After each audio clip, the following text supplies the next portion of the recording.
Bonjour, je conduis la liste lutte ouvrière faire entendre le camp des travailleurs dans cette élection. Je m'adresse donc à ceux qui n'ont que leur travail pour vivre, qui n'exploitent personne et qui créent toutes les richesses de cette société. Donc au préalable, je tiens à dire que je m'adresse ici aux petits exploitants, aux petits producteurs et à tous les ouvriers agricoles qui, comme les salariés, sont victimes d'un système dominé par la dure loi du marché, un système dominé par une minorité de possédants des grands groupes, qu'ils soient de l'agrobusiness, de l'industrie ou de la grande distribution, sans oublier ceux de la finance et des banques, comme le Crédit Agricole. En un mot, ceux qui subissent la dictature d'une minorité de riches parasites pour qui seul compte le profit, la rentabilité, qui n'en ont jamais assez et qui n'ont de cesse d'étendre leur empire.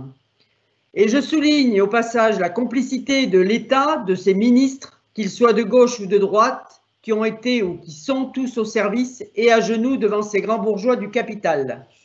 Un système capitaliste qui aujourd'hui nous mène droit dans le mur. Ces mastodontes dominent le marché agricole tel Lactalis ou comme ces grandes coopératives qui n'ont de coopérative que le nom, à l'instar de la Coperle ou de Sodial. L'agriculteur a beau être un exploitant, dit indépendant, ou penser qu'il est un patron et non pas un salarié, il n'en demeure pas moins soumis aux capitalistes de l'agroalimentaire, de la grande distribution, des banques qui imposent leurs quotas, leurs prix, les taux d'intérêt, bref, leurs lois dans l'opacité la plus complète, tout en exploitant leurs dizaines de milliers de salariés. Une des affiches de la FRSEA est sur ce point éclairante. On voit que sur le prix d'un poulet, 30% revient aux producteurs et près de 65% aux industriels de la transformation et de la distribution. Alors moi, je veux parler des multiples luttes paysannes de ces dernières années qui ont mis en lumière toute la souffrance et la colère de toute une partie du monde paysan. Si aujourd'hui ceux-ci sont en faillite ou menacés de faillite, si certains mettent fin à leur jour, si leurs enfants n'imaginent pas reprendre l'exploitation familiale, c'est justement en raison de l'impasse que constitue cette économie capitaliste de plus en plus folle. Un système absurde où ceux qui nourrissent la population ne peuvent pas vivre de leur travail et doivent survivre parfois juste avec le RSA et qui toucheront des retraites de misère. Alors comment pourrait-il en être autrement quand on connaît l'ampleur de la crise qui touche aujourd'hui les classes populaires, quand des familles entières ne peuvent pas se nourrir convenablement et quand des enfants ne font qu'un repas par jour et d'autres qui ne peuvent même pas aller dans les cantines puisqu'il a été question de cantine. Que les licenciements, la précarité se multiplient et que les salaires sont nettement insuffisants. Alors dans ces élections, moi je mets en avant des mesures indispensables aux conditions de vie des travailleurs, un emploi pour tous, un salaire correct. Alors il est beaucoup question dans ces élections d'attendre des aides publiques de la région et les candidats qui se succèdent là sur la visio jouent tous au Père Noël. Hein. Eux, leur spécialité, c'est de semer des voix de semer des promesses pour récolter des voix. Eh bien, je tiens à rappeler que beaucoup de paysans affirment vouloir vivre de leur travail et non pas de la charité publique. C'est à eux que je m'adresse. Mais ce n'est pas la philosophie des gros agriculteurs qui engrangent la majorité des subventions, là aussi dans l'opacité la plus totale. Les petits, eux, doivent se contenter des miettes et attendre des mois pour toucher les subventions, par exemple, de la PAC. Hein, ils ne sont pas servis les premiers. Les collectivités locales comme les régions sont finalement les vaches à lait des capitalistes. Elles leur versent des subventions sous des formes diverses et variées. Et ce qu'elles soient dirigées par les politiciens de droite comme de gauche, ils sont tous à plat ventre finalement devant ces grands patrons et n'ont que du mépris pour les travailleurs des usines comme ceux des champs. Alors, en tant que communiste, moi je pense que les travailleurs, les producteurs en général, ceux qui vivent de leur travail, doivent contester la mainmise d'une minorité de grands bourgeois, qu'ils soient du secteur agroalimentaire, industriel, de la grande distribution ou de la finance.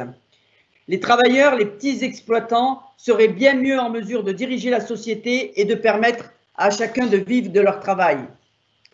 Alors moi, je voudrais dire deux mots quand même sur ces idées à la mode du localisme ou du produire français qui permettraient, soi-disant, aux paysans de vivre mieux.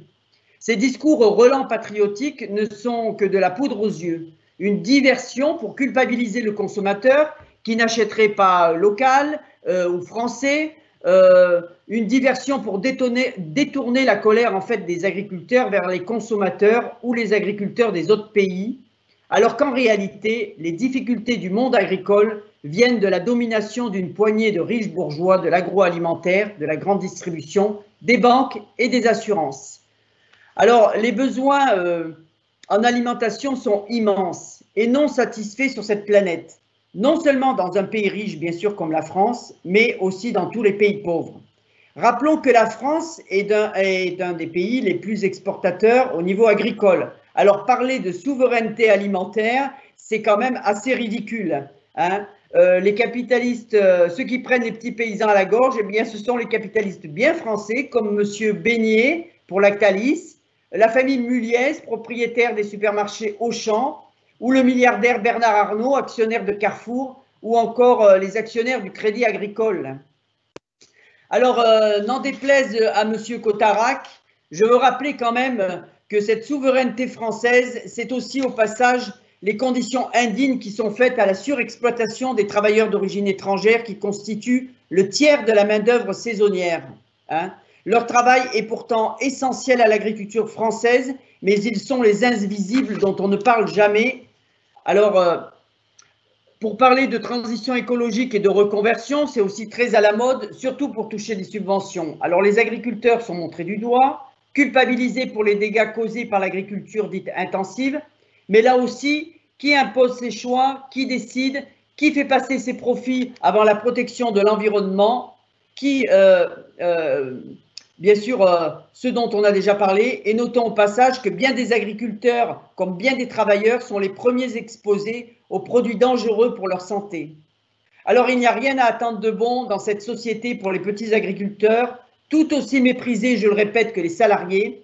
Ils ont par contre tout à gagner à s'organiser, notamment avec les travailleurs de ces groupes de l'agroalimentaire, des ouvriers des abattoirs, des usines de transformation ou les employés de la grande distribution qui sont exploités par ces mêmes grands patrons omnibulés par le profit.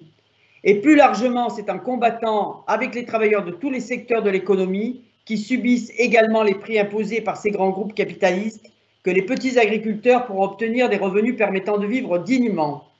Sans cette mobilisation, rien ne sera possible et la crise qui s'aggrave va continuer à emmener le monde agricole dans une impasse. Alors d'ailleurs, sur la question des prix, eh bien, je suis pour imposer le contrôle ouvrier sur l'économie et en finir avec le secret commercial et bancaire. Comme disait Michel Audiard, pour un petit peu d'humour, hein, ceux qui fixent le prix de la betterave, eh bien, ils ne savent même pas planter un radis. Alors, au-delà d'une lutte commune de l'ensemble des producteurs, je réaffirme, comme je le fais depuis le début de cette campagne, que la société sera bien mieux gérée et dirigée par les travailleurs, les producteurs eux-mêmes, en utilisant au mieux ses ressources humaines et les moyens techniques modernes, scientifiques, pour satisfaire les besoins de la population, en quantité comme en qualité, ce que le capitalisme aujourd'hui est bien incapable de faire. Voilà. Merci Madame Gomez. Merci Madame Gomez. Une question en forme de peut-être aussi de constat. Vous parlez beaucoup de gros et de petits exploitants. On a le sentiment d'une opposition un peu datée. Est-ce qu'il ne faudrait pas aller vers un modèle plus, comment dire, vertueux, de complémentarité entre les différents modèles pour avancer vers davantage de synergie entre les petites exploitations, les grosses exploitations, ce modèle d'opposition? Oui, je parle de cette opposition parce que je pense que justement, il y a les petits et il y a les gros. Et si les petits aujourd'hui sont victimes, on a vu, on a entendu la souffrance, hein, j'en ai parlé, bien des exploitants vont mettre la clé sous la porte, hein, les suicides, leurs femmes aussi subissent, enfin le conjoint subissent aussi la même misère, les mêmes problèmes. Eh bien, c'est parce qu'ils sont aussi victimes d'un système, hein, qui est dirigé par les plus gros. Et c'est pas vrai, il n'y a pas du tout d'intérêt commun entre le petit paysan et le grand paysan, le gros paysan, et qui est même pas d'ailleurs un paysans, hein, les gros agriculteurs et en plus les dominants de l'agrobusiness, les banques qui les étouffent et puis les grandes surfaces qui imposent leurs prix. Et une dernière question sur la question de la main-d'œuvre et des travailleurs saisonniers. Quelle proposition vous feriez si vous étiez élu à la région sur ce volet-là? Eh bien, moi, je défends justement un programme pour l'emploi, hein, répartir le travail entre tous. Il y en a aujourd'hui qui ont du travail par-dessus la tête, qui se suicident, qui font des burn-out aussi. Voilà. Et puis, il y a des gens condamnés au chômage. Alors moi, je constate que les politiques ils distribuent depuis des années des subventions aux entreprises alors qu'elles continuent à licencier. Tous les grands groupes dans la région pratiquement ont annoncé des plans de licenciement, alors que du travail, ben, il y en aurait tout de suite. Alors il y en aurait dans l'agriculture, il y en aurait dans les hôpitaux, il y en aurait dans les services utiles à la population, il y en aurait dans les usines. Et il faut répartir le travail entre tous. Bien sûr sans toucher au salaire et augmenter les salaires qui permettraient de vivre dignement et d'acheter aussi aux exploitants agricoles ceux dont la population a besoin. Merci beaucoup Madame Gomez. Et je suis pour des emplois pérennes et je ne suis pas pour la précarité et pour des saisonniers qu'on renvoie comme des vieux mouchoirs là une fois qu'on n'en a plus besoin. Merci.